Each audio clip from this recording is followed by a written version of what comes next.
everybody, this is your Tiny Coder back again with another Scratch session.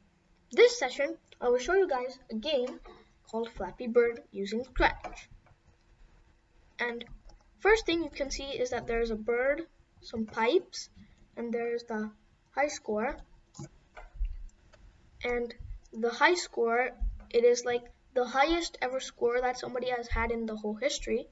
And there is my score, which is the score that I currently had. So if I run this program, initially it's 0, and I clicked on the space key, and the bird went up. And also, it crossed the pipes. And once it crossed the pipes, it created the bird sound. And also, the score increases every time I cross the pipes. And if I crash it to the pipe, then it will be game over. So let's see how we can make this game using Scratch. So first, there's the backdrops, and the backdrops, I go here. I have the blue sky backdrop, but really, you can just have any backdrop that you want. And for the bird, I had Parrot A and Parrot B, and if you want those costumes, then you can go here and say choose a costume. And here in the search, you just search out Parrot, and then you'll see Parrot A and Parrot B. Let's go back. So that is for the Flappy. And for the pipes, there is the pipes, and I've already made them. But if you want to make the pipes, it's not available in the Scratch currently. So you just go here and say paint. And then over here, first I convert to bitmap, let's say. And then if I make this, then I'll just say, let's say I have a pipe that is the blue color, for example. And I will just draw a blue pipe here. And I can just copy paste the blue pipes and keep it over here. And the first thing that you can see is that actually the thing is that the first thing that you can see is that there's like the space in between. So that's why you have to go and keep it like that. And I already have a pipe, so I do not need to use these pipes. So first thing is that in the events we need the when green flag clicked. And we want our score, so we will make a variable called my score.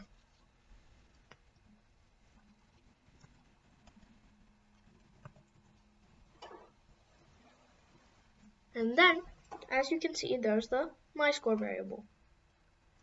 And initially, I will set the my score variable to 0. Then in the control, I'll have a forever loop, and inside that, I will create something that is called a clone. So I'll drag this block, which is create clone of myself. So first of all, what does the clone do? The clone just creates the exact same kind of a sprite, and you can program that clone sprite to do the tasks that you give it. So you can imagine that there's this pipes over here, and it creates the exact same kind of pipes, and you can program that pipes to do a task. And since we want some control in between, so I'll just have a wait, and let's say I have 4 seconds, for example.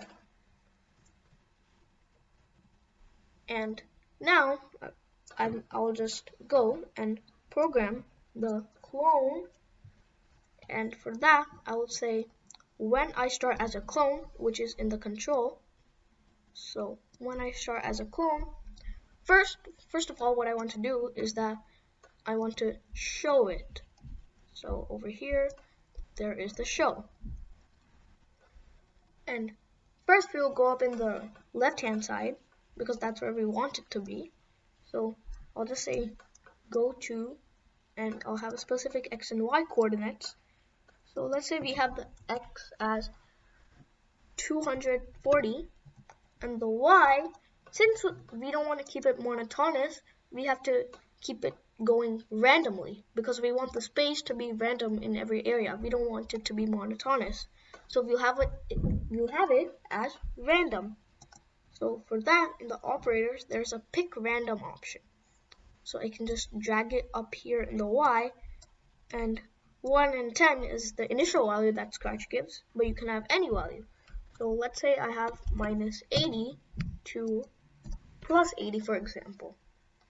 And now I will make the pipes glide all the way to the right. So what happens is that the person will get an illusion that the bird is moving, but in actual, it's the pipes that are moving. So over here in the motion, we'll just say glide, and let's say I say 5 seconds, for example, and I'll say X position to minus 450, and the Y, we really do not know what the Y position is, so I'll just go down and say that it is the Y position over here, because it is random. And at last, we can't really do anything with the clone, so I'll just go back to control and say delete this clone, which is at the end. So now if I save it and run the program, there's the pipes, and they're just going through, and then the pipes come back, and you can see that the spaces are in different areas, and it's not really monotonous. Sometimes it's up and sometimes it's down. And that is for the pipes. Now let's program the Flappy. So in the Flappy, first, you know that we have the when green flag clicked. And first we want to check if the Flappy has not crashed onto any obstacles or the edge yet. So initially, we will go and make a variable. Let's say it's called crashed. And initially, we will set it to false. So right here, it is false. And then after that, we will go to an X and Y coordinates, let's say. So there's a go to, and let's say it will be minus 50, and Y we will keep it 0. So its Y position is the center, so it has a center Y position, and the X position is a little bit to the left hand side. And then in the control, we will have a repeat until, which is down here. So there's the repeat until, and we will repeat it until the crashed is equal to true. So that means whatever tasks we perform in there, we will repeat it until finally the crashed is set to true. So I'll say crashed is equal to true. And first of all, why are we doing this? The reason why we are doing this is because inside what we will keep is that we will just change the Y position and we'll make it decrease, decrease, decrease. Now, of course, if it hits the pipe or the edges, the crash will be true because it's game over. And we do not want the program to continue after that, so we will just do it until the program ends, basically. So in the motion, I'll just scroll down over here and say change Y by, and I'll say minus 3. And then in the control, I will just have an if condition. And then in the sensing, I'll just say touching color. And since we want the touching color to be black, because over here, first thing you can see in the pipes, in the costumes actually, and the pipes, is that it has a black border. And a smarter way to detect it was that if it basically touches the black, because you can notice that there's no other black on the screen. So this would be perfect. So that's why we will go and keep the color as black. And the black is going to be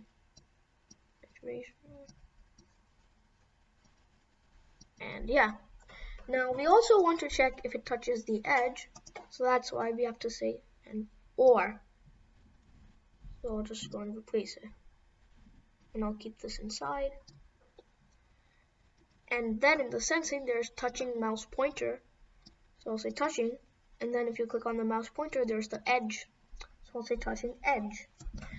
So if the value passes, then first thing we will do is that we will set crash to true, because we know that the program will stop. It's game over. So we'll say crash is true. And then we just want the player to see that the game is over. We want to notify the player. So we'll say game over. And then after this, we will display a sound also to represent the game over. So let's say start sound screech. And then we'll just glide the parrot down. So there's the glide 1 second. And I will keep the X position as whatever X position it is. So over here there's the X position, and Y we will keep it as minus 243.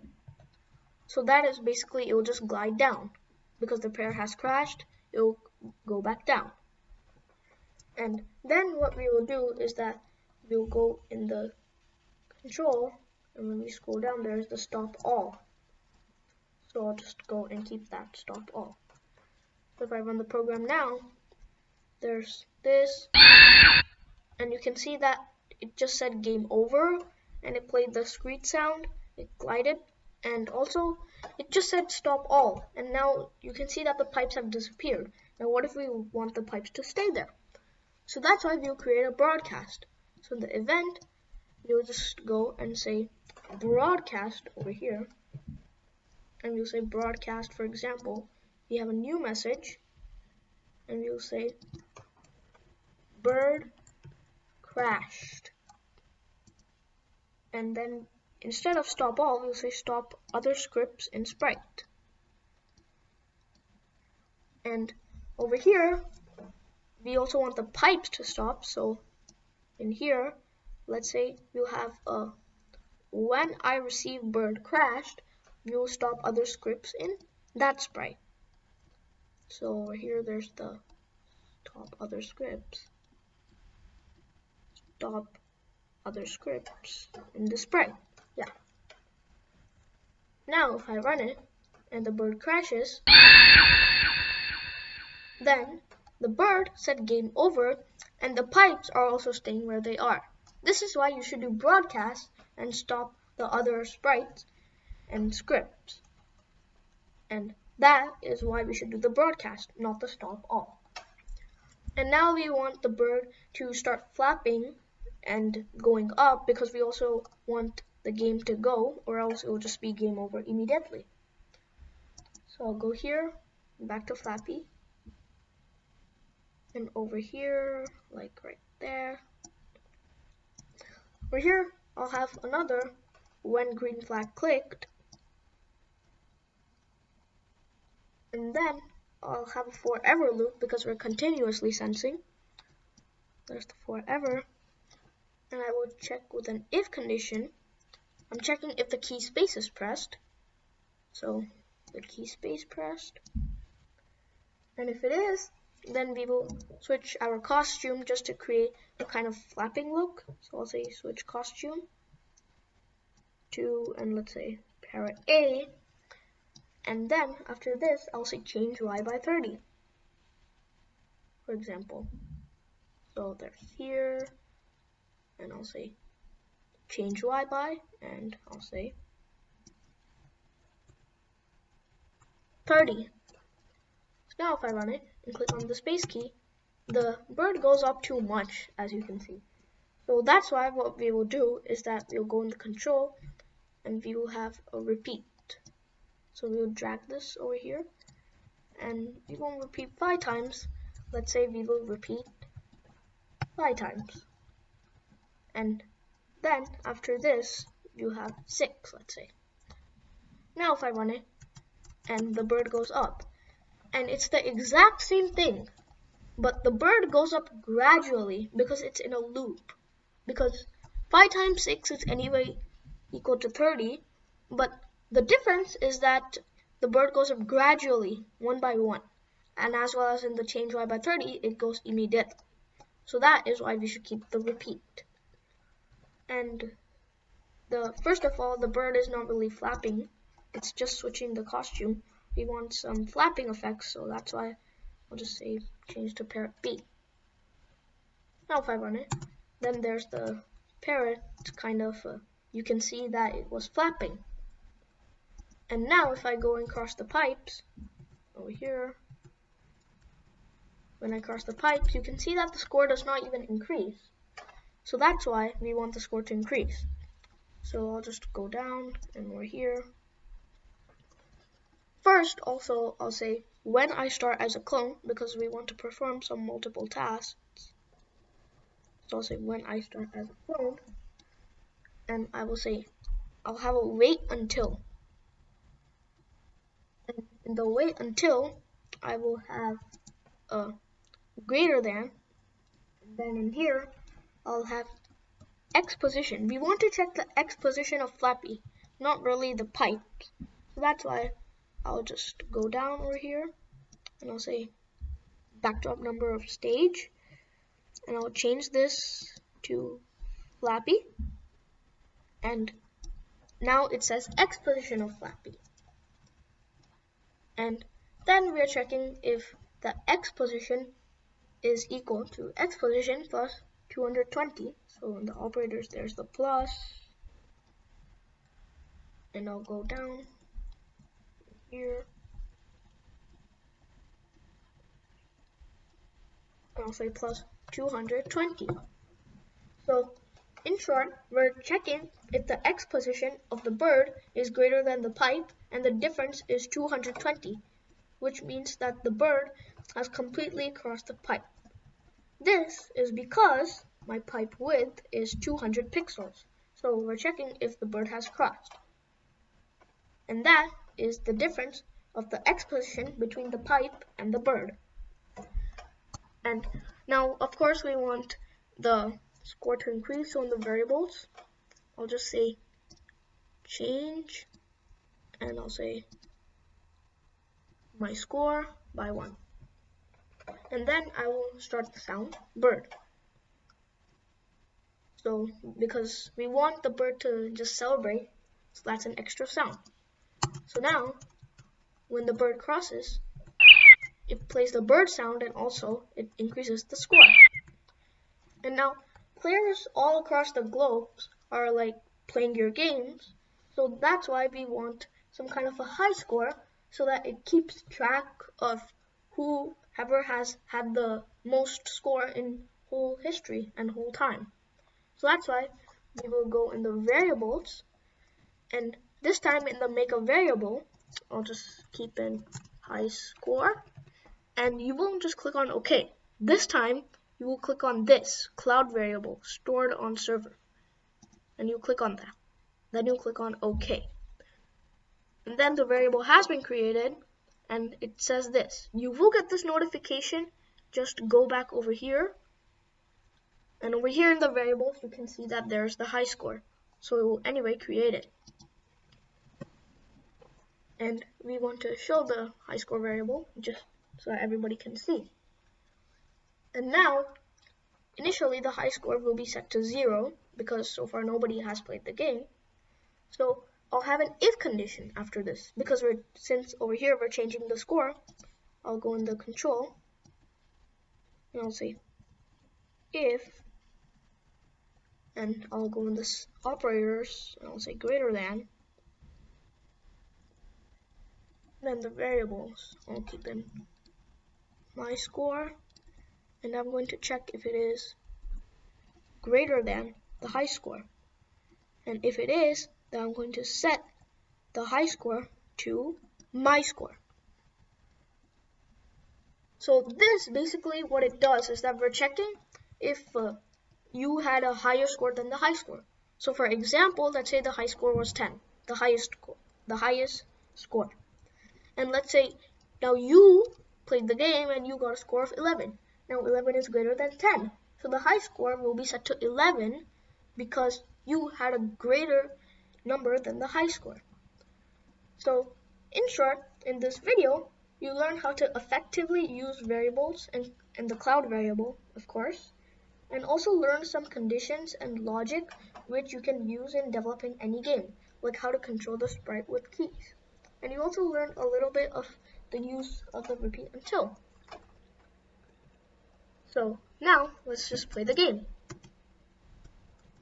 And there's the bird, and it crosses, and the high score is increasing. Let's say we had 2. Now I'll stop it. And if I run it again, the high score says 2, you can see. So the high score has been recorded. And I crashed the pipes, and it said game over. And if I crash the floor, then also it said game over. And the high score again is set to 2 because that's the highest score anybody has had in history. And also, now if I go and play it, and I get 3 over here, first I have 1, then I'll have 2, and then I'll have 3. So you can see that since 3 was greater than 2, the high score also increased to 3. And again, it's 3 now. So that just wraps up the whole video. So I hope you guys liked it. Please subscribe and like to my channel. That'll motivate me to make more videos. And in my next video, I will show you guys another game using Scratch. Till then, see you later.